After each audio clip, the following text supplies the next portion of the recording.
The chapter starts with Garou regaining consciousness, only to find himself captured in a room resembling that of a prison. Garou is unable to comprehend where he is and guesses that he survived after all. He is unable to remember anything and finds his memory to be kind of hazy. His eyes catch the sight of a letter kept on a table that is addressing him. He reads the content of the letter. The letter reads, "Welcome to the Monster Association. If you are reading this, you have been saved from the brink of death, and you can thank us for that.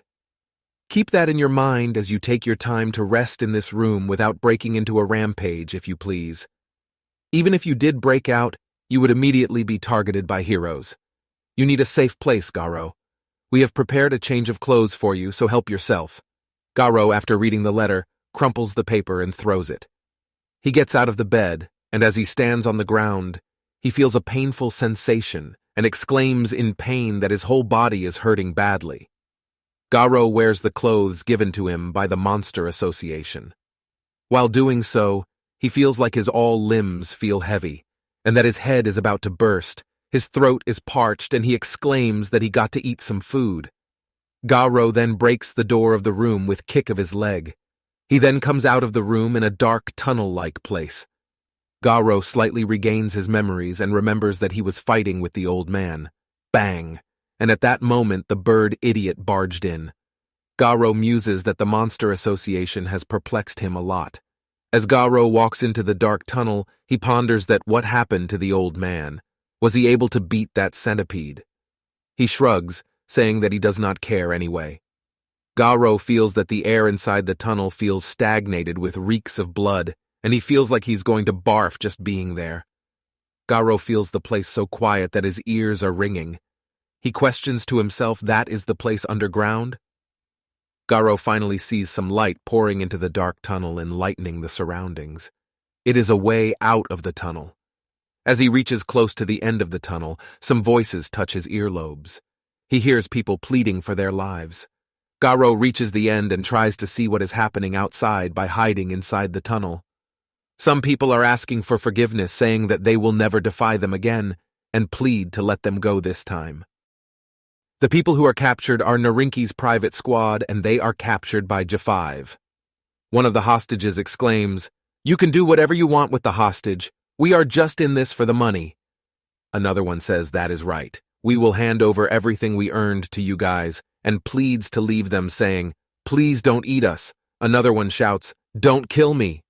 Garou, who sneaks from inside the tunnel, seeing this, comments that these are not pro-heroes. Are these a third-party mercenary squad? What a stupid thing to do. As the hostages are pleading for their lives, Garou appears and exclaims, "You hostages are saying that now, but you were too happy to exterminate our 2-foot soldiers." Garou says that do they really think they will be allowed to go just after what they did?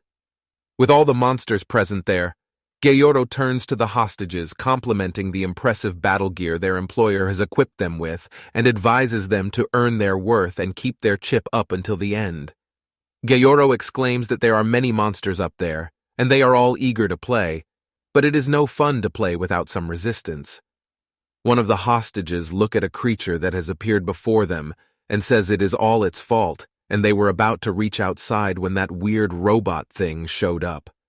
The robot-like creature had captured them. Garou turns to the robot and thanks him for the gift, saying that they are happy to have him with them. Garou tells him that his application has been accepted with honors and asks for his introduction. The robot replies that he just spotted them by chance as he headed down there and feels glad that it pleases the Monster Association. He then introduces himself as the Machine G5 with disaster-level Demon G5. He says that he has been sent there by a certain organization which has reasons to assist the Monster Association. Garou, on hearing that he has been sent by an organization, questions him that how did he know the exact path to the hideout and asks him that may he talk with his organization. The machine robot remains silent at his request. Garou, observing his silence, leaves it to him and welcomes him and says the next part is imminent after all. Garou hears a voice that advises him to stay hidden and wait for a bit longer. Garou is surprised that where the voice came from. He realizes that the voice is inside his head and considers it telepathy. Gayoro then asks that how should we handle the hostages? Should we execute them or make them monsters? At his question, every monster shares his own opinion. All the monsters say a common thing: to murder, kill, and finish them so that they can hear their screams of agony, and they can't wait any longer. Gayoro says that it seems like everybody wants to kill them, and there is no way to hold them back at this point. Gayoro looks in confusion at the monsters. Some monsters are about to attack the Narinki force, yelling that they can't bear anymore. The hostages look at the approaching monsters with fright and terror. Gayoro says, "Let's not jump ahead of." At that moment, King the Reaper appears with his blade and exclaims, "Is that so? If the first to come wins, I want them all myself." King the Reaper kills the monsters with his blade. He then says it is fine, right? Gayoro, my dear, I am already at my limit. King Reaper's disaster level is Demon Royal Ripper. King the Reaper says that he can't refrain his impulses and he wants to hear human screams so badly, and if he does not, it feels like he will lose his mind any moment then. King the Reaper starts to cut and scratch the faces of mercenaries with his blade while the mercenaries yell in pain. King the Reaper tells Gayoro to let him have fun with the little ones for a while, and he promises that after that he will behave until the hero fight. Garo, who is watching all this, muses that some of the monsters just forced their way, and is it even possible to lead the things in an organized way? He points out that the one at the top of the monsters has to be powerful enough to crush any who stray out of line, even stronger than that centipede. G5 interrupts them in between and exclaims that as he is someone who has crossed arms with the hostages, he would like to offer an evaluation. He tells Gayoro that their battle suits have unusually high battle potential, and it should prove useful in the war to come. However, they appear to be customized to each individual body, and their functions cannot be leveraged by other people, much less monsters. Gayoro asks him that if he is saying that the hostages should be used as cannon fodder for them. King the Reaper interrupts and says, "No, the little ones are broken and too frightened to be used."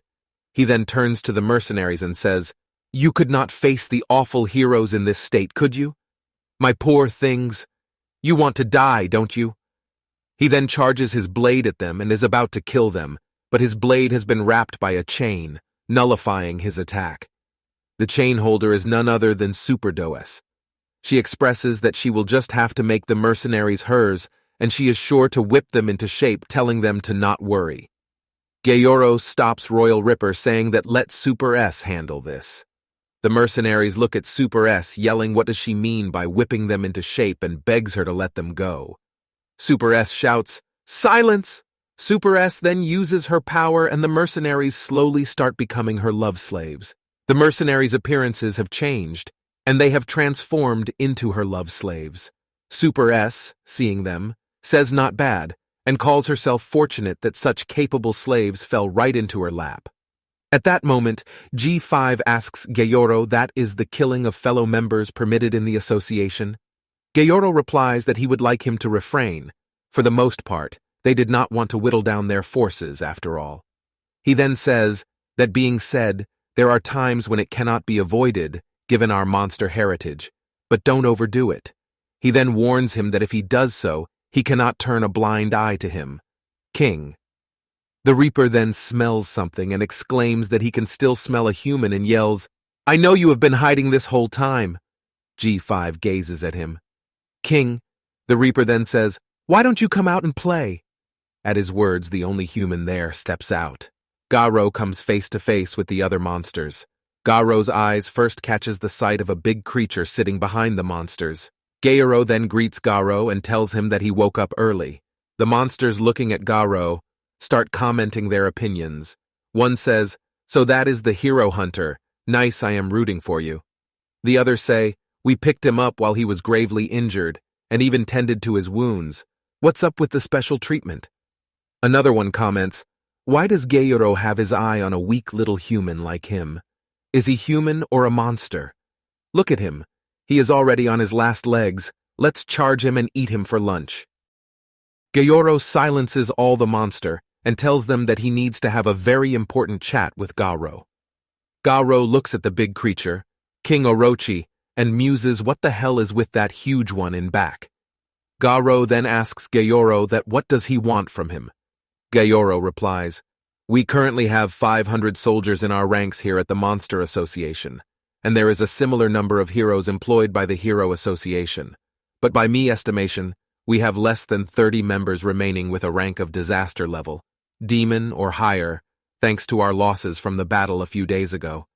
That being said, we still have enough of an edge over them in battle to emerge victorious, even as we are now. However, as you just now witnessed, what we lack is unity in our ranks and a capable leader." Gyoro tells Garou that he would like to become the Monster Association executive and also entrust him with the duty of being his assistant. A monster, hearing this, says that he wants to become an executive from a bat and exclaims that he is surely playing favorites. Gyoro explains that Garou is the exact type of person he has been seeking, someone with an incredibly strong anti-hero ideology. Moreover, he also possesses a strong enough spirit to keep sinking his teeth in the throat of S-class heroes, despite fighting alone with insurmountable odds against him, and he is simply perfect. Gyoro turns to Garou and says, "However, our boss Lord Orochi has set a certain condition for him. They still have not decided if Garou is truly the monster he claims to be, and so they would like to prove it to them that he is a real monster." Garou replies that if he is telling him to grow a pair of horns or something. King Orochi exclaims the words one day. He gives Garou 1 day to bring back the head of any hero to prove that he is a monster. At that moment, Bug says that it should be easy enough, and if he is able to kill a hero without hesitation, he would be a splendid monster in their eyes. Garou is about to tell that he already did that during the fight in the morning with Silver Fang, but is interrupted by Phoenix Man, who gives them the bad news that Silver Fang and his buddies are still alive, and Elder Centipede was defeated. Yesterday it was Guketsu, and today, even Elder Centipede was killed. Gale Wind says that he is sure that even Gyoro was not expecting 2 of the top executives to be taken out before the big battle. Hellfire Flame says, so that is why he is trying hard to recruit Garou, to bolster their main forces. He further says that he finds it incredibly hard to believe that a brat like that could possibly fill the hole left by the likes of Guketsu and Elder Centipede, and there is no way Garou is that strong. Gale Wind replies, "Indeed, we are far stronger, and I cannot fathom what Gyoro is thinking." He further says, "I don't care, and if I can crush Flash along with the Hero Association, that is enough for me." Hellfire Flame asks him that whatever became of the invitation they extended to Speedo Sound Sonic. Gale Wind replies that he has not heard anything from him. Was his body not able to adapt to the monster cells?